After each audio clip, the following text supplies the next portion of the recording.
Bienvenidos amigos televidentes a Pensamiento Crítico, este día miércoles 19 de octubre. Por cierto, muchas gracias por la sintonía ayer en Pulso Político.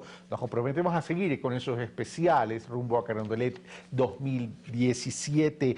Bueno, pero estamos en Pensamiento Crítico y a propósito también de Hábitat 3, se ha hablado mucho sobre esta nueva conceptualización de las ciudades, que hoy la moda es el tema de lo urbano, pero uno de los también de los temas a debatir con profundidad es los sistemas de producción que deben tener las ciudades.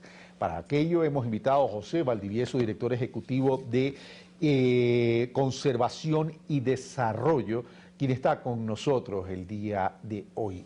Pepe, qué gusto tenerte aquí en el set de Pensamiento Crítico.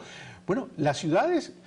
la población está yendo a las ciudades. Se dice que el 80% de las poblaciones están en las ciudades, se están construyendo megaciudades, pero eso nos obliga también a revisar cuáles son los sistemas de producción de estas ciudades.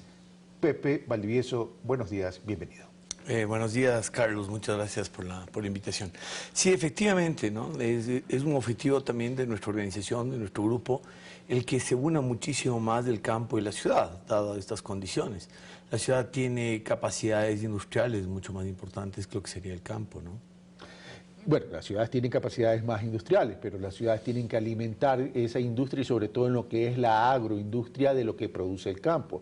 Ahora, para eso necesitamos un campo que no solamente genere inclusión económica, movilidad social, oportunidades para evitar que la población rural se envejezca, sino también necesitamos trabajar mucho en temas de productividad y desarrollo sustentable. Totalmente de acuerdo.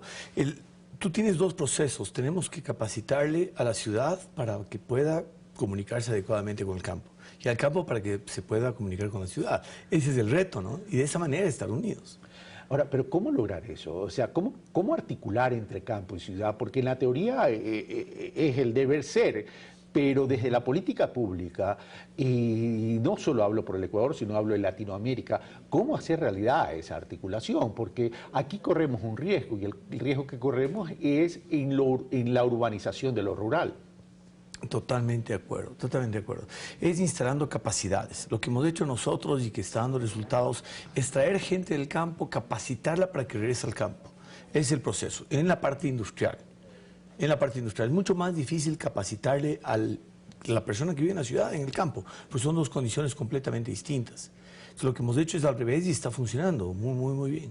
Ahora, ustedes manejan desde Conservación y Desarrollo y forman parte también de una alianza estratégica con otra ONG y con el Ministerio de Agricultura que tiene que ver con la minga del cacao.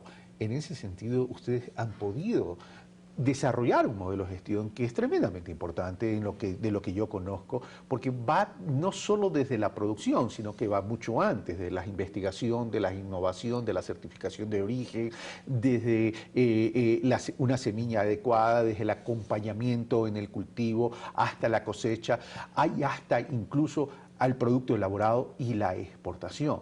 ¿Cuál es la experiencia que ustedes han tenido en ese sentido? Realmente, bueno, nuestra experiencia ha sido enorme, hemos avanzado muchísimo en los últimos tiempos, venimos 20 años investigando, tenemos prácticamente toda la información para poder desarrollar el campo en dos áreas, en cacao y en café. Hemos impactado en todo el territorio nacional, efectivamente con todas las tecnologías y metodologías. Ahora hemos lanzado incluso, y hemos entregado más de 3.000 personas en maquinaria, y hemos mecanizado a la gente, le hemos educado qué es la mecanización, que es otra parte complicada que tiene la República, es cómo entenderle a la máquina, o sea, la máquina, cómo puede evolucionar la máquina con el individuo. Son parte de la evolución y esos son otras partes de los procesos hasta llegar a la ciudad, a la industrialización y llegar a la exportación, sea en materia, sea como pepa o sea en productos terminados. Encadenamiento productivo y cadenas de valor. Totalmente. Las cadenas de valor tienen que estar saludables, tienen que estar financiadas permanentemente. Pero, ¿cómo lograr ese financiamiento? Es decir, a ver, se está comprendiendo que a partir del campo puede existir un desarrollo comunitario, desarrollo asociativo para generar ese encadenamiento productivo, generar economía de escala, ser más productivo. Y a partir de ahí, la cadena de valor se suma. Así es, totalmente. Pero claro, ahí tienes que sumar capacidades, ahí viene, ¿no? El tema de cacao, para más o menos se debe entender, en la cadena de cacao nosotros capacitamos un equipo de gente, tenemos un equipo de gente capacitada ya en hacer chocolate, en el proceso del chocolate, de la pepa al chocolate. Tenemos la gente capacitada en ya distinguir qué es un chocolate bueno, qué es un chocolate malo. Ahora hemos pasado al proceso de capacitarla en lo que es ya la tecnología, el producir el chocolate, el transformarla a esta materia en chocolate y poderlo vender nacional y exportarlo. Una de las grandes barreras que de pronto se presenta por la falta de visión de nuestros productores, porque ha habido una brecha y un olvido hacia ellos, es cómo llegar a los mercados internacionales. ¿Cómo se ha dado ese proceso? Tenemos más de 120.000 productores de cacao, entonces la cadena de valor es mucho más compleja, está llena de intermediarios hasta llegar al consumidor final. La idea es perfeccionar este proceso, no es eliminar a los intermediarios, es crear intermediarios mucho más éticos, que el proceso sea más ético, sea más rápido, más transparente, y de esa manera se puede beneficiar mucho más del campo, y a la vez que el campo produzca mucho más, instalando muchas metodologías y tecnologías. El Ecuador se ha caracterizado por tener un excelente chocolate, pero sin embargo de aquello, como que no hemos sabido desarrollar marcas. ¿Tú crees que ya hemos entrado en ese proceso de aprendizaje, desarrollar marcas que están al amparo de una gran marca paraguas que podría llamarse marca país? No, todavía no tenemos, no tenemos. Hay un gran ejemplo que lo podría seguir el Ecuador, el caso de Juan Valdez, Colombia, ¿no?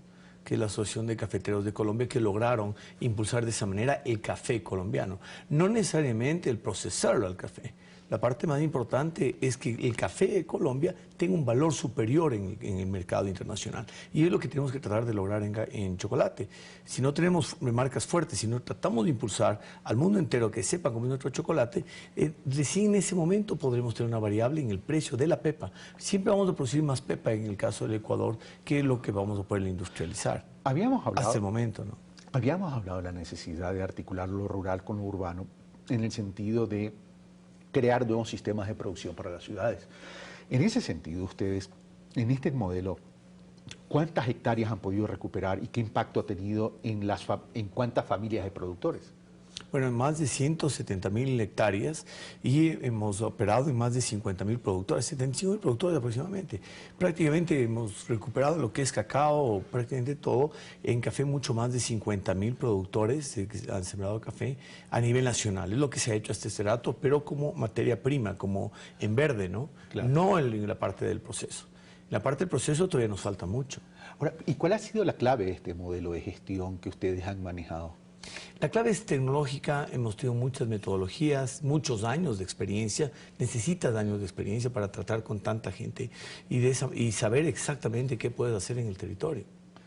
Para eso hay que conocer el territorio y para eso también hay que acercarse a los productores. Estamos hablando de productores de pequeña escala.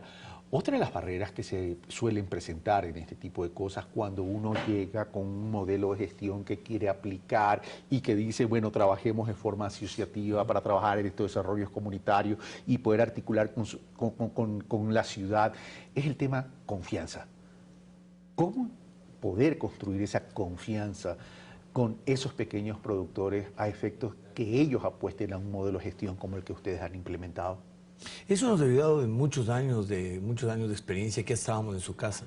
Efectivamente es muy difícil que alguien te abra tu casa y te la transforme, que entre a tu casa y te cambien los muebles. Porque además ha habido abuso. Claro, por supuesto, en toda la historia, ¿no? Ha habido abusos, no sabes qué va a pasar, te van a cobrar más impuestos.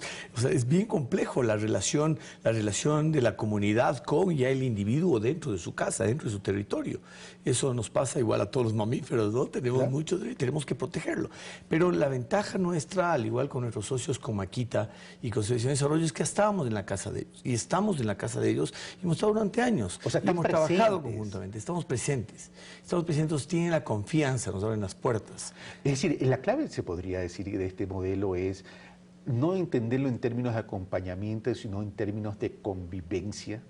Efectivamente. Si eso lo lograríamos en todos los ámbitos nacionales, el Ecuador se iría mucho más rápido. Tú me has mencionado con bastante fuerza y bastante énfasis, José, en el sentido tecnología. Para la tecnología se requiere saber utilizarla. investigación, innovación, maquinaria, productividad, calidad, etcétera, etcétera, etcétera. Pero para aquello se requiere recursos. Sí, se requiere recursos. Se requiere vastos recursos y se requiere efectivamente para hacer todo el proceso, ¿no? Estábamos hablando de la Minga, en el caso de la Minga, más de 3.000 máquinas. Y hablamos al principio, ¿no? La cantidad de máquinas que se rompieron y se dañaron al principio. Y al final ya las máquinas no se dañaban. Esas máquinas mismas se ha vendido, se ha donado a las comunidades para que puedan seguirlas operando. Pero ya son máquinas que ya son parte de ellos. Entonces ellos van a ser mucho más productivos en el futuro. Ya saben que es una máquina. Pero el tema de la productividad es una consecuencia de algo. Y quiero preguntarte, a mí me llamó la atención cuando entré a conocer estos procesos del modelo de gestión, la pasión con que tú me hablabas del tema de la investigación, de la innovación y del ADN. Explícanos eso. Sí, bueno, y para eso estamos lanzando ya un museo mucho más amplio del organoléptica, que lo tenemos aquí en Quito, en Conservación y Desarrollo. Ahí hacemos todos los estudios de ADN, hacemos muchísimos estudios de ADN para saber cuál es, porque teníamos una variable. Teníamos un cacao, teníamos muchas variedades de cacao, creíamos que solamente había unas pocas, pero por eso mismo entramos a investigar mucho más. En la Amazonía se nos había muerto una cantidad de plantas que sembramos en el pasado, no estaban funcionando y teníamos que buscar los superárboles. Y empezamos con el programa de superárboles. En el pasado, hace aproximadamente 10 años, fue en la Amazonía. De ahí sacamos los DSS, los de Edwin Sánchez Hacha, fueron los primeros superárboles que los sacamos a nivel Amazonía, como árboles amazónicos que se dan en muy buenas condiciones y pueden levantar nuestra productividad en la Amazonía.